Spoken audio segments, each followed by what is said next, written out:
Hi everyone, welcome back to Advanced Studio Classroom. We're really glad you could join us today as we begin a new article. It's found on page 58. It's entitled, Japan, Yesterday and Today. But before we begin to talk about the article, let's meet the teachers in the studio. I'm John, and seated to my left is Stephen. Hi, Stephen. Hi, John. Hello, everybody. Stephen, have you ever visited Japan? Not yet. Would you like to? It's on my list. It's first on my list. Oh, really? Yes. Oh, maybe you'll have the chance to go there sometime soon. Yvonne is here too. Hi, Yvonne. Hi, John. Now, you have visited Japan, haven't you? Twice, yep. And you were telling us that your mother is quite familiar with Japanese. She lived here when the Japanese actually controlled That's Taiwan. right. She was completely Japanese educated.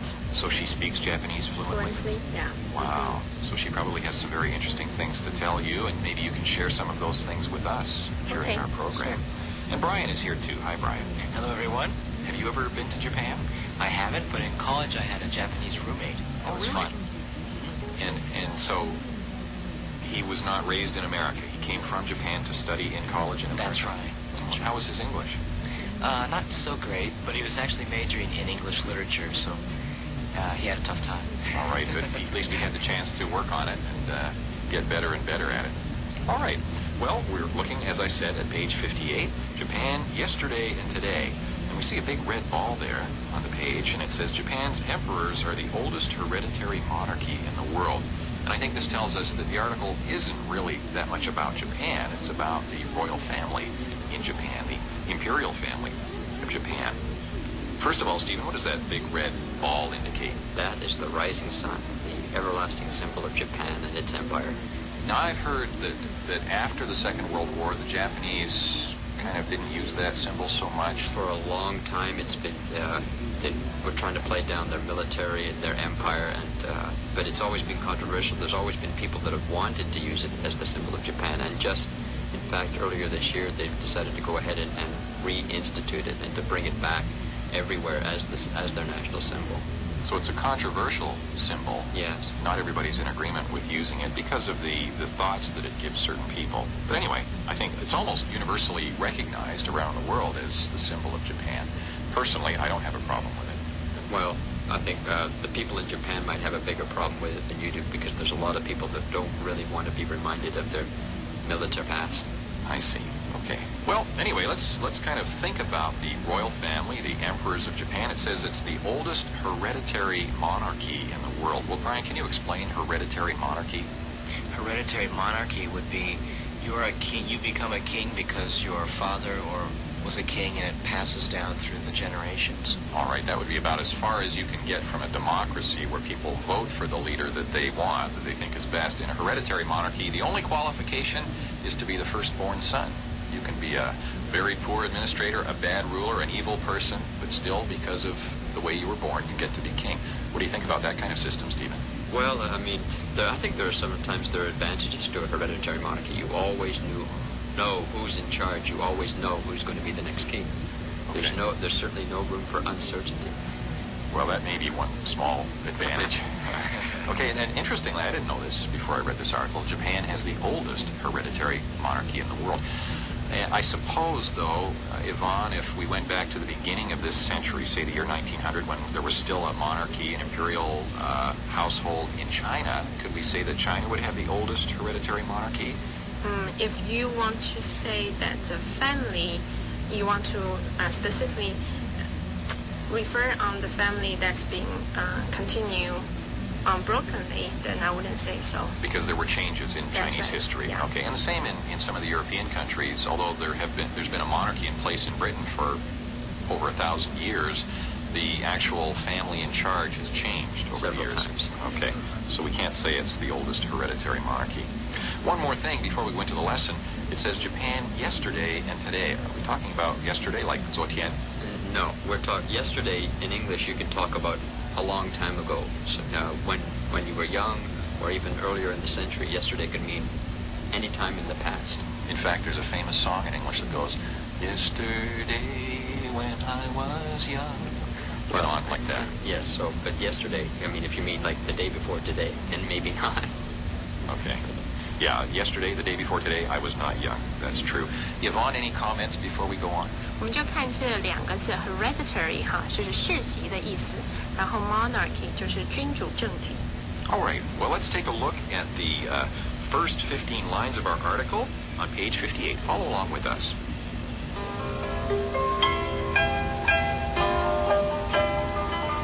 Japan's emperors are the oldest hereditary monarchy in the world. Japan's emperors have descended in an unbroken family line since the 5th century AD, according to fact, and for more than 1,000 years before that, according to legend. For much of the 20th century, the Japanese imperial family was synonymous with the longest ruling monarch in the history of the dynasty, Hirohito, the 124th emperor of Japan. Our story begins with him. So here we see the explanation. Japan's emperors have descended in an unbroken family line since the 5th century AD. That's like 1,500 years. That's a long, unbroken family line, isn't it, Steve? It's a long time to have all the power in one family. What can often happen, as happened in the history of China, is a more powerful family rises up and takes the rule away from the family that's in charge. Somehow the Japanese royal family was able to prevent that from happening. Let's just talk a little bit about empire and emperor for a minute, Brian. What's the difference, say, between a kingdom and an empire, and a king and an emperor? Well, I'm assuming that a kingdom maybe could be more expansive than an empire, or is it the other way I think around? it's the other way around. A kingdom could be a single state or territory ruled by the king, but an empire involves several states and territories, and usually empires tend to grow. Yeah, they either grow or they die.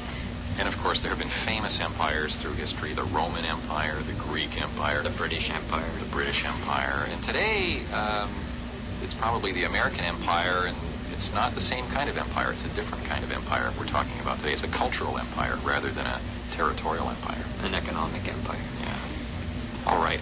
So that's quite a feat for these Japanese emperors. They've descended in an unbroken family line. Descend here means to go from one generation to the next to the next. All right, now that's according to fact. Since the 5th century, according to fact, which would be 1,500 years, historically verifiable, and another 1,000 years before that, so going back to 500 BC, according to legend. Now, what's the difference between fact and legend? Well, fact are things you can actually verify, you can prove, you can show the family records, you can show the histories that this family has ruled Japan since the 5th century. But legend would be the story, it could be the myth, it could be according to our traditions, according to our customs, according to what we believe. We can't verify it, we can't prove it, but this is what we believe, this is our tradition, this is what the stories that we tell our children. So That's legend. some legends might be true, or there may be an element of truth in a legend, or it may not be true at all. We have no way of telling unless there are some new discoveries in the earth or something, some new documents are found. Well, of all of these many rulers over the hundreds and hundreds of years, Brian, which one ruled for the longest? Our friend Hirohito, the 124th emperor of Japan. That's right. He is the longest, or was the longest ruling monarch in the whole history of that dynasty. Wow. Probably, you think about it, well, health improved in the 20th century. People had better food to eat. Japan had industrialized. Probably the standard of living was much higher, and that would have affected the emperor along with everyone else. And there wasn't so much infighting going on in Japan. Yeah, maybe so. It says that the imperial family was synonymous. For much of the 20th century, the Japanese imperial family was synonymous with this monarch, Hirohito. What does it mean to be synonymous with something? You had mentioned it in the same breath. It just comes to be associated with it. So if you mention the Japanese imperial family, right away people would think Hirohito. He represents, in most people's minds, everything that imperial family is. And he was around for a long, long time. What about a dynasty, Stephen? What's a dynasty? Well, dynasty would, people familiar with Chinese history would know about dynasty. They would know about the Qing dynasty, for example. That would be a certain family that would rule a country or a kingdom or an empire for a certain length of time. So you would talk about, in their case, their dynasty has lasted for 1,500 years. It's their family ruling the country. All right, but in Chinese history, there have been many dynasties. the Qing Dynasty, the Ming Dynasty, the Han Dynasty. Is that right? That's right. Yeah. Okay. So, Well, Yvonne, any other comments before we go on? 我们看几个字哦，刚刚这个第二行讲到 descended 哦 to descend， 它这边是指延续或者是传承的意思。到下面 synonymous 就是同义的同义词。然后我们讲的这个 Hirohito， 我们就是常说的裕仁天皇了。Now, we're going to talk about several of these Japanese emperors, the more recent ones, but we're going to begin our story with this Hirohito, who lived the longest, and find out a little bit about his life. So let's read on now from line 16 through to the end of today's lesson.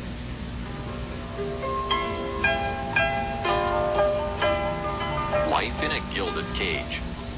The boy who would become Emperor Hirohito was born on April 29, 1901, in Tokyo. Early on, he and his younger brother were taken from their parents to be raised by courtiers. Hirohito saw his mother precisely once a week and his father much less frequently. While Hirohito's mother had married his father sight unseen, she wanted her son to have at least some voice in the selection of his bride. She held a series of tea ceremonies, entertaining a single suitable candidate for empress at each one. Her son, carefully hidden, was permitted to view each of these events. He saw beautiful girls, sophisticated ones, lively ones, charming ones. But Hirohito opted for a Nagako, a short, stocky, impoverished aristocrat, 14 years old, more bright than beautiful, whom he'd known all his life. During the subsequent 6-year engagement, the couple saw each other a total of 9 times.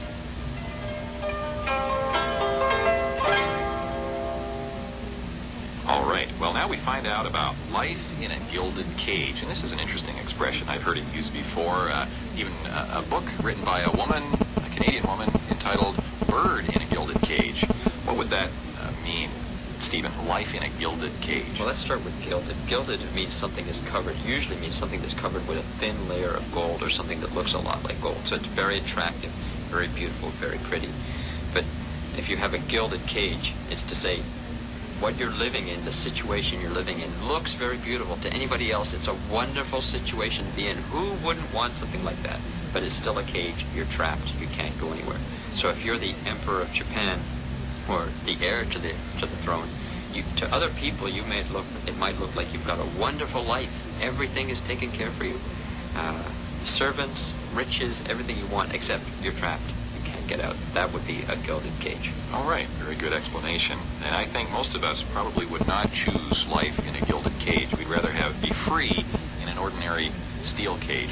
No, that's not right. We'd rather be free in no cage, even though we might have to be a little bit poor for that. All right, so I think that's a very good way of describing the life of people in royal families. You know, I've read a lot about the British royal family especially, and the limitations on their lives. They just can't live a normal life because somebody's always watching, and they have all these rules and regulations for royalty. They too live in a gilded cage. Well, we learned that the boy who would become the Emperor Hirohito was born on April 29th, 1901 in Tokyo. A new century starting, a new son in the family who would become the emperor. And something very sad happened, and this is part of that gilded cage experience. What was that, Brian? Well, early on, he was taken from his parents to be raised by courtiers. Isn't that the saddest thing? The child taken away from his parents to be raised by other people? Why would they do that, do you think, Stephen? I think you don't want them to become too attached to their family. And so you want them to become attached to their country, to their throne, to their empire, to their job. So from that moment, you are set apart. And you are not the son of your parents. You are not the child of your parents. You are the son of Japan. You are the future emperor of Japan. And from now on, you will be treated that way. Well, I'd rather not have that kind of treatment. Stephen, who are these courtiers? What kind of people would they be? Courtiers are royal servants. There would be people in the palace attending and looking after all the needs of the royal family, but also they would also have important government positions. And these particular courtiers, these particular royal servants, it would be their job to bring up and raise the future emperor. All right, and poor little Hirohito saw his mother precisely once a week. Okay, never twice. And he saw his father much less frequently. Oh boy, that would be a a hard way to live, wouldn't it, Brian? That's got to affect your personality. I think it would. I think, gee, I can't see how that could possibly be good for anybody. And maybe we can see some connection between this kind of lifestyle and what happened in Japan later in the century. I don't know. But to me, it seems like a very sad thing. But that's probably the way they had done things for hundreds of years. And I think, correct me if I'm wrong, but I think things were pretty much the same for the emperors of China. The last emperor of China, as a boy, he was essentially raised by royal servants too, and removed from his family. Oh well, it's sad. Let's go on now. We're looking at line 28, down at the bottom of the first column. While Hirohito's mother had married his father sight unseen, she wanted little Hirohito, or young Hirohito, to have at least some voice in the selection of his bride. So it looks as if Hirohito's parents were married in the very traditional way, right, Brian? That's right. They'd never seen each other. Sight unseen. Now, Brian, would you ever marry anyone sight unseen? No. I'm much too American for that. You might if you were the emperor of Japan. Yvonne, does that happen at all anymore in Taiwanese or Chinese culture, as far as you know, where people have never met and yet they are pledged to be married?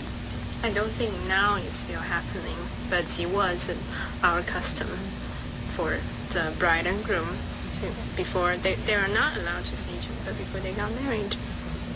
That's very unusual. Unusual for us, maybe, but not unusual in Taiwan or in Japan. True enough. All right, so sight unseen means that you've never seen it before. You might buy a car sight unseen. Somebody phones you and says, you want to buy my car? I'll let you have it cheap. And so you say, okay, I'll buy it. You've never seen it?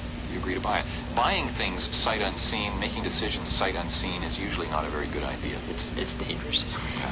Okay. So the mother, she'd gone through this experience. Perhaps she didn't have a really happy marriage with the man she married, the emperor. And what did she want for her son, Brian? She wanted him to have a voice in choosing his bride. Okay, some voice. Does that mean complete choice? Well, no. Okay. But at least maybe she would give him a selection of women to look at, and he could choose of the 6 or 8 or whatever. That's some voice, but that's not complete choice, is it? All right. And I think today, in American society, people want complete choice. In fact, Brian, how often do you think young people in America today even ask for their parents' opinion or permission about marrying someone? It's pretty rare. Probably less and less. How about in Taiwan, Yvonne? Do young people still seek the permission of parents before they marry somebody? I think a lot of young people still do that. Okay. So, she held a series of tea ceremonies, entertaining a single suitable candidate for empress at each one. She would invite these young ladies over and have tea with them, and Hirohito would be watching from a hidden place. Brian, wouldn't that be fun? That sounds fun. It does. You've got this large selection of eligible young women, and you get to check them out. It's like a game show or something. Who wants to marry an emperor? And the thing is, they wouldn't know. They just thought, oh, great, I've been invited for tea with the empress. This is great. Meanwhile, young Hirohito is checking them out. Okay. A candidate, Stephen, would be what kind of person? A candidate is somebody who wants something. If you want to be president, then you have to be your party's candidate. You have to be in the election. So we talk about political candidates, candidates for jobs, candidates for husband or wife, and so on. So these people would have been candidates, although they may not even have known it. So the son is watching, and he saw all kinds of women. He saw beautiful ones, sophisticated ones, lively ones, charming ones. Let's just talk about that word sophisticated on line 11 in the middle column, Brian. What's the idea there? There's a lot of different parts to this person. Maybe a little bit of intelligence, maybe a little bit of beauty, a little bit of wit or humor, all in one package. Somebody who's well educated, they understand what's going on, they've been around, they're sharp, good sense of humor, and so on. That would be a sophisticated person. But he didn't choose any of those, did he, Stephen? Nope. So who did he go for? He opted for a girl that was 14 years old, short, stocky is a nice word here, poor, but noble. All right. So he opted for this young woman, Nagako. I'm not sure if I'm pronouncing that right. Is it Nagako, Yvonne, or Nagako? Nagako. Nagako. Okay. He opted for her, which means he chose her. He said, that's the one I want to marry. And she was short. She wasn't really beautiful, was she, Brian? Well, she was a little stocky, but she was more bright than beautiful. All right. What does stocky mean? Not necessarily fat, but your body's kind of centered and you have a little bit of meat on your bones. She would be kind of large. Not tall necessarily, but Short. large. Okay. Thick, we might say. Yeah, And impoverished. Does that mean she had a lot of money? means broke. Almost no money. Her family was very poor. Yeah, she came from a noble family. Her family were aristocrats. They were part of the ruling class, the nobility of Japan, but they had no money.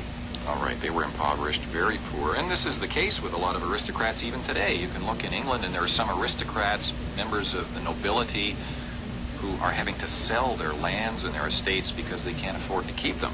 And that's a sad thing. Hirohito liked this young girl, 14 years old. She was more bright than beautiful. She was at least intelligent, and maybe that's what was really important to him. And he'd known her all his life. Maybe they played together as kids or something. Yeah. If she was part of the nobility, she might have been, her father or mother might have been a courtier, and been at court a lot, so they would have seen each other. All right. And soon after that, I presume, they got engaged. It says during the engagement which followed after this viewing, they saw each other a total of 9 times in 6 years. What do you think about that, Brian? That's pretty rare. That's too rare. That's like an average of 1.5 times per year. That's not a whole lot. Well, the Japanese royal family does things in a different way. That's all we can say. Yvonne, any comments? And it's funny that actually this Nagako and Hirohito kind of basically grew up together, because he says it's a person he had known all his life. But then once they got engaged, in 6 years, they only saw each other 9 times. It's just kind of contrast here. It's very interesting.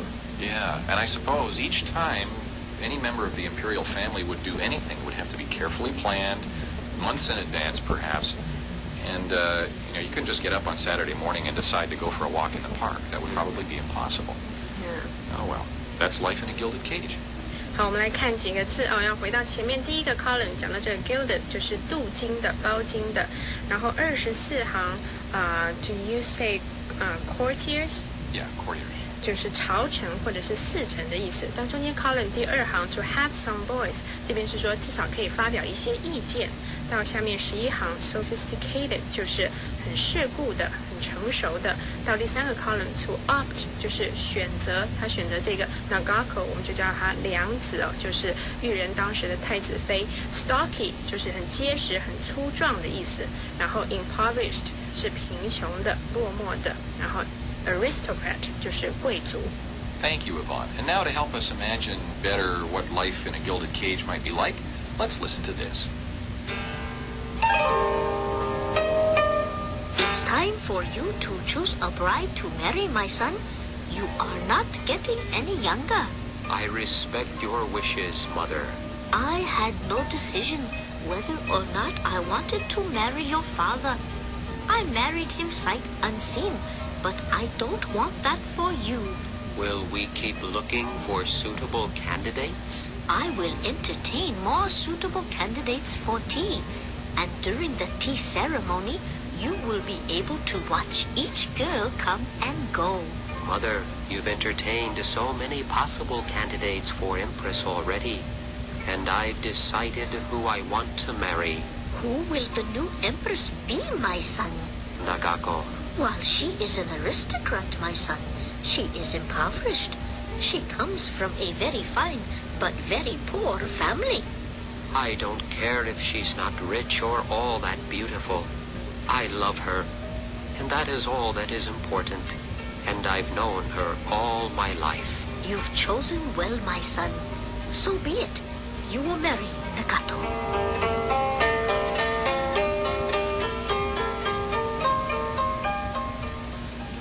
Very interesting story. I'm so glad that we were able to get our microphones into the Imperial Palace way back. Well, yeah, really. Coming to you live and direct from the Imperial Palace. Perhaps there's a price to pay for anybody who's going to live at the higher levels of society. Brian, what do you think? Maybe the more wealth you have and the more privilege you have, perhaps the less freedom you have. What do you think? Yeah, I agree. Not as much freedom to just change your life overnight. Do you think even in America, where there is no nobility, no royal family, no aristocrats, you do have some wealthy families, do you think it would be easy to be a young person in the family of a very wealthy businessman, Stephen? I don't know, but I mean, they do have sort of they have aristocratic families, like the Kennedy family tends to be treated like and act like an aristocratic family. And so while they've got wealth, they've got power, they've got privilege and position, at the same time, everybody's watching everything they do. That's right, and that's the trouble. You've got to, the family will teach the children, don't go there and don't do this and don't do that, and you have to always be living kind of in a fishbowl, which is not an easy way to live.